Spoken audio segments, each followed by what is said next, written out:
और ये एक अजीब विडंबना है। मौत हिजबुल्लाह के प्रमुख हसन नसरल्लाह की हुई, जिसे अमेरिका आतंकी मानता था, लेकिन अफसोस कि भारत में यूपी की राजधानी लखनऊ में नसरल्लाह के समर्थन में अभी भी कैंडल मार्च निकाले जा रहे हैं। पिछले 5 दिनों से ये सिलसिला लगातार जारी है। हाथों में हसन नसरल्लाह की तस्वीर लेकर जिंदाबाद के नारे लगाए गए। इजरायल के प्रधानमंत्री का पोस्टर जलाया गया। यूपी के ही अमेठी में भी मंगलवार को हिजबुल्लाह चीफ के समर्थन में प्रदर्शन हुआ।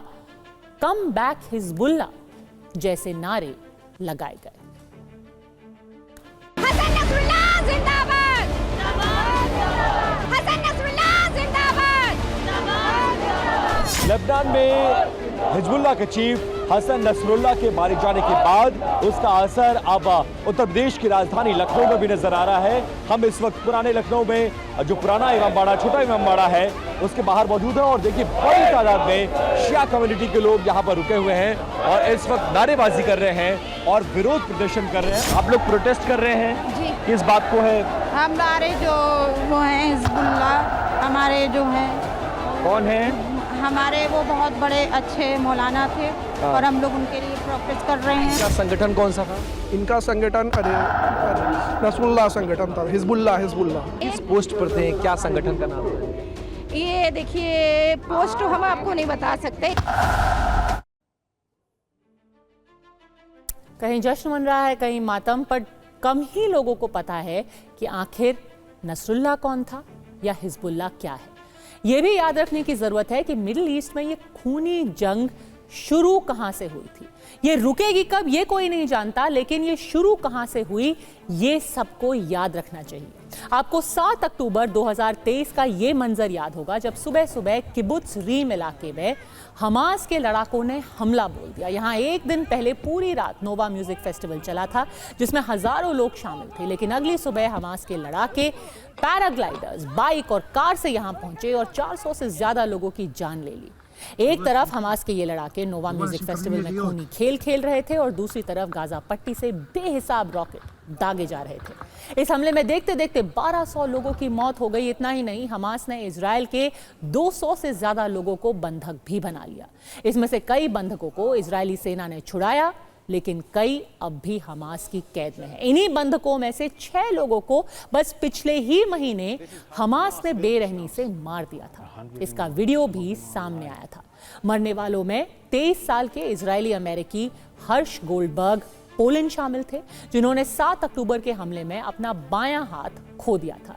इसके अलावा मृतकों की पहचान 25 साल के ओरी डैनिनो, 24 साल की एडन यरूशलमी, 27 साल के अल्मोग सारूसी, 33 साल के अलेक्जेंडर लोबनोव और 40 साल की कार्मेल गैट के तौर पर हुई थी।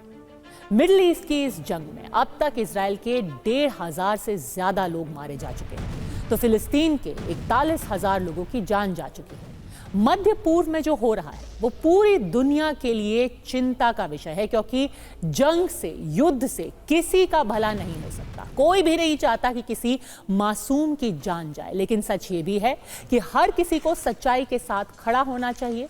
ये बार बार कहा जाता है कि इजराइल को अपनी रक्षा करने का अधिकार है और उसने हमास और हिजबुल्लाह के साथ यही किया। ऐसे में अगर आप आत्मरक्षा के कदम उठाने पर इजराइल की निंदा करते हैं और जब बंदूकधारी हमलावर इजराइल के आम लोगों को मारते हैं, ईरान एक साथ सैकड़ों मिसाइल सिविलियन एरियाज में दागता है, तब क्या उन हमलों का जश्न मनाना सही है?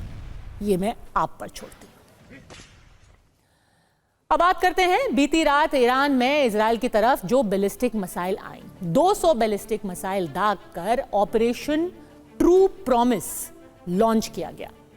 आसमान से आग बरसने लगी, लेकिन जब अग्नि वर्षा थमी तो इजराइल में जो कुछ दिखा उसने दुनिया को हैरान और इजराइल के दुश्मनों को परेशान कर दिया। इजराइल के अभेद्य कवच और पहले से की गई तैयारियों ने इजराइल के नागरिकों की जान बचा ली। इसलिए अब परवाह देश की के दूसरे हिस्से में इसी इजरायली कवच की पड़ताल करेंगे और जानेंगे कि ईरानी बम वर्षा इजराइल में आखिर क्यों नाकाम हो गई।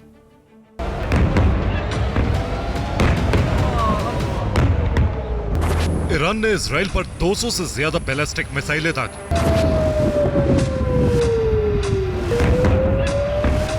ऐसा लगा कि आसमान से सैकड़ों तारे टूटकर इजराइल को भस्म करने के लिए जमीन पर उतर रहे हैं।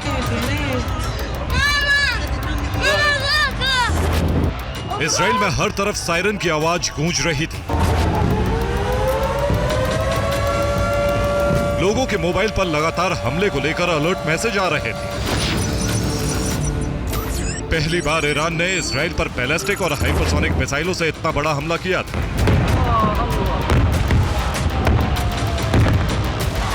इजराइल के दुश्मनों ने जश्न मनाना शुरू कर दिया था। उन्हें यकीन था कि आज की रात इजराइल के लिए कयामत की रात है। ईरान ने इजराइल के खिलाफ ऑपरेशन ट्रू प्रॉमिस 2 लॉन्च कर दिया था।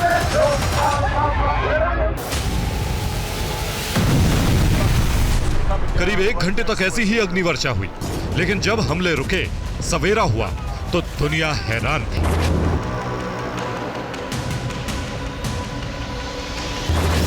ईरान की इस्लामिक रेवोल्यूशनरी गार्ड कोर यानी IRGC ने दावा किया कि उनकी 90% मिसाइलें इजराइल में सटीक टारगेट पर गिरी। इसके उलट इजराइल ने दावा किया कि ईरान के मिसाइल हमले में उनके सिर्फ 2 नागरिकों को चोटें आई।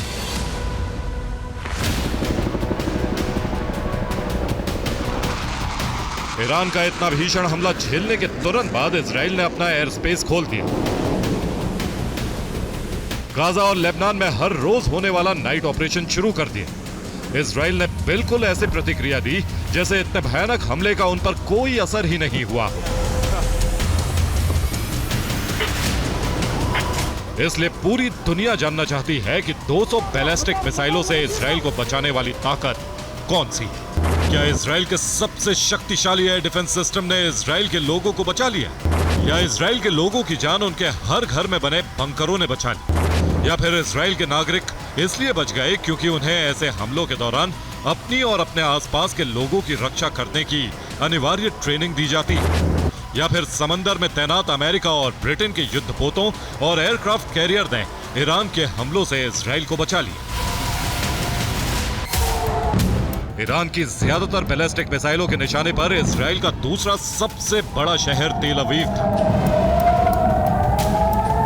लेकिन बैलिस्टिक मिसाइलों की अग्निवर्षा के तुरंत बाद तेल अवीव से ही इजराइल के प्रधानमंत्री बेंजामिन नेतन्याहू ने दुनिया को बताया कि ईरान का ऑपरेशन ट्रू प्रॉमिस 2 इजराइल को तबाह क्यों नहीं कर पाए। लेकिन बेंजामिन नेतन्याहू ने सिर्फ अपने अभेद्य सुरक्षा कवच की ही तारीफ नहीं की। नेतन्याहू ने साफ साफ शब्दों में कहा कि उसने इजराइल पर हमला करके सबसे बड़ी गलती कर दी है और अब उसे इसकी कीमत चुकानी पड़ेगी।